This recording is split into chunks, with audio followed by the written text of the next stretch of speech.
क़यामत से पहले औरतें लिबास के बावजूद नंगी होंगी। ये अल्फाज सुनकर इंसान चूक जाता है। ये कोई आम बात नहीं, बल्कि नबी करीम सल्लल्लाहु अलैहि वसल्लम की एक अहम पेशगोई है। बिस्मिल्लाहिर्रहमानिर्रहीम।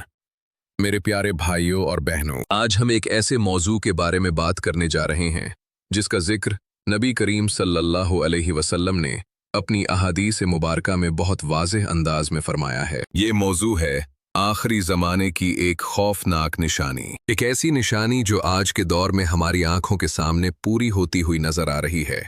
नबी करीम सल्लल्लाहु अलैहि वसल्लम ने फरमाया कि एक वक्त ऐसा आएगा जब कुछ औरतें लिबास पहनने के बावजूद नंगी होंगी। ये बात सुनकर इंसान हैरान रह जाता है, क्योंकि बज़ाहिर तो वो लिबास पहने होंगी, लेकिन हकीकत में वो लिबास ऐसा होगा जो जिस्म को छुपाने के बजाय जाहिर कर रहा होगा। बात सही मुस्लिम की एक मशहूर हदीस में बयान हुई है। नबी करीम सल्लल्लाहु अलैहि वसल्लम ने फरमाया, जहन्नम वालों की दो किस्में ऐसी हैं जिन्हें मैंने अभी नहीं देखा। उनमें से एक वो औरतें हैं जो लिबास पहनने के बावजूद नंगी होंगी, दूसरों को भी अपनी तरफ माइल करेंगी और खुद भी माइल होंगी। उलमाए किराम इस हदीस की तशरीह करते हुए फरमाते हैं कि इसका मतलब ये है कि आखिरी ज़माने में कुछ औरतें ऐसे लिबास पहनेंगी जो जिस्म के साथ बहुत ज़्यादा चिपका हुआ होगा, या इतना बारीक होगा कि जिस्म नुमाया होगा, या इतना मुख्तसर होगा कि जिस्म के हिस्से ज़ाहिर होंगे। यानी बज़ाहिर लिबास होगा, लेकिन हकीकत में वो पर्दा नहीं होगा। मेरे अजीज़ भाइयों और बहनों, अगर हम आज के ज़माने को देखें तो हमें ये बात बिल्कुल वाज़ेह नज़र आती है। आज दुनिया में फ़ैशन के नाम पर ऐसे लिबास आम हो चुके हैं जो हया और पर्दे के ख़िलाफ़ हैं। कपड़े तंग हो गए हैं, कपड़े छोटे हो गए हैं, और बाज़ औक़ात कपड़े इतने बारीक होते हैं कि जिस्म साफ नज़र आता है। इस्लाम में लिबास का मकसद सिर्फ जिस्म को ढांपना नहीं, बल्कि हया और इज़्ज़त की हिफाजत करना है।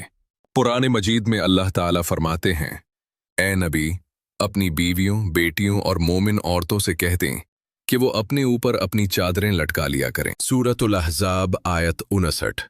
इस आयत में अल्लाह ताला ने वाज़ेह तौर पर हुक्म दिया है कि औरतें ऐसा लिबास पहनें जो हया और पर्दे के मुताबिक हो। इस्लाम ने औरत को इज्जत दी है। इस्लाम ने औरत को मकाम दिया है। इस्लाम ने औरत को वो मकाम दिया है जो दुनिया के किसी और निज़ाम ने नहीं दिया। लेकिन आज अफसोस की बात यह है कि दुनिया में औरत को आज़ादी के नाम पर बेहयाई की तरफ धकेला जा रहा है। मीडिया, फैशन और सोशल मीडिया के जरिए ऐसे रुझानात पैदा किए जा रहे हैं जो इस्लामी तालीमात के खिलाफ हैं। आज बहुत सी लड़कियां और औरतें फैशन के दबाव में आकर ऐसे लिबास पहन लेती हैं जो इस्लामी उसूलों के मुताबिक नहीं होते। हालांकि इस्लाम में हया ईमान का हिस्सा है। नबी करीम सल्लल्लाहु अलैहि वसल्लम ने फरमाया, हया ईमान की एक शाख है। यानी जिस इंसान में हया होती है उसका ईमान मजबूत होता है, और जिस मुआशरे में हया ख़त्म हो जाए वहाँ गुनाह और फितना बढ़ जाता है। मेरे अजीज़ भाइयों और बहनों, आखिरी ज़माने की बहुत सी निशानियां अहादीस में बयान की गई हैं। मसलन गुनाहों का आम होना, शराब का फैल जाना, जना का बढ़ जाना और बेहयाई का आम हो जाना। ये तमाम चीज़ें हमें आज के मुआशरे में वाज़ेह तौर पर नज़र आती हैं। इसीलिए हमें सोचना चाहिए कि कहीं हम भी इन निशानियों का हिस्सा तो नहीं बन रहे।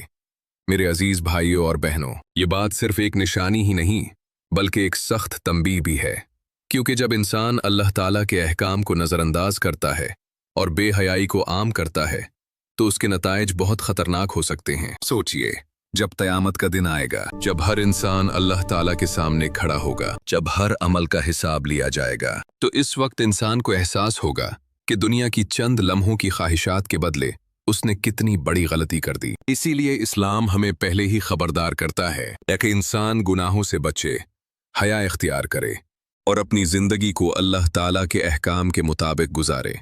क्योंकि जो लोग दुनिया में हया और तकवा इख्तियार करते हैं, अल्लाह ताला क़यामत के दिन उन्हें इज़्ज़त और कामयाबी अता फरमाएगा। लेकिन जो लोग बेहयाई और गुनाहों को आम करते हैं, उन्हें सख्त हिसाब का सामना करना पड़ सकता है। इसीलिए हमें चाहिए कि हम आज ही तौबा करें, अपनी गलतियों से रुजू करें और अल्लाह ताला से माफ़ी मांगे। अल्लाह ताला हम सबको हया, तकवा और सही रास्ते पर चलने की तौफीक अता फरमाए। आमीन।